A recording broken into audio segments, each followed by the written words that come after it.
if there's no balance of powers, there's no checks and balance, there's no congressional oversight, there's no congressional response. They get on talk shows, podcasts, and then they're going to do what they want, right? That's the only place to really hold them accountable if you think this is unlawful.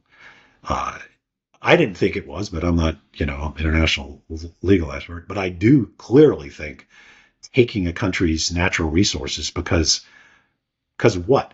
I mean, what's the justification? You've even taken the justification that Maduro was a terrorist leader off the table because he's sitting in a jail cell next to D right now, right? So there's no justification for taking a nation's natural resources. It's clear under the law. It's essentially a war crime under all the Geneva Conventions that we not only supported, but we drafted.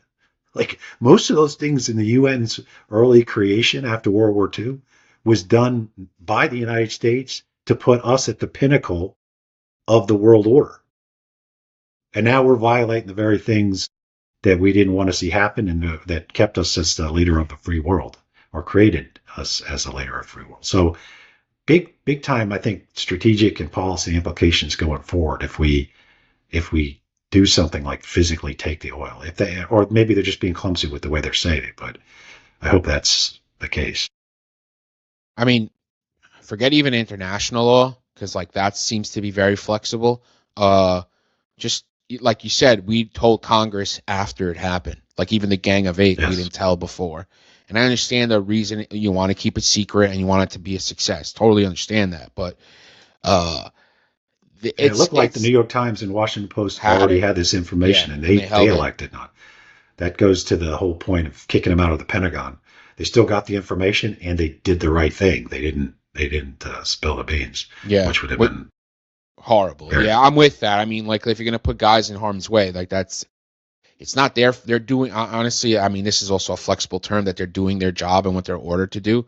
But, I mean, the way that this administration kind of skirts the law is pretty unbelievable.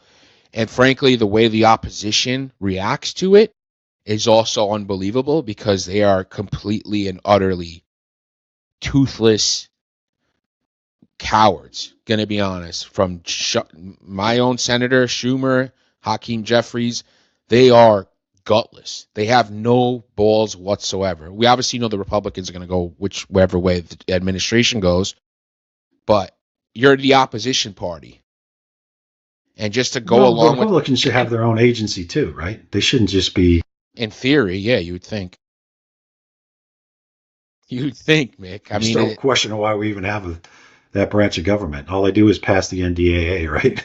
That's literally it. Well, we could just have that just rubber, chink.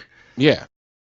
Even if you agree with it, I think you would still want, even if you agree with everything the administration is doing, and I have friends on both sides of the aisle, mostly on the right, even if you agree with it, you'd still want a Senate that actually can put a check. What if the next government like this is on the other side of the aisle and there's nobody to, that's the Constitution. That was set up for a reason. Yeah. I completely agree with you, man. I mean, the Senate and the House, their jobs are serious jobs, and they should take them seriously. And the fact that they aren't is an absolute joke.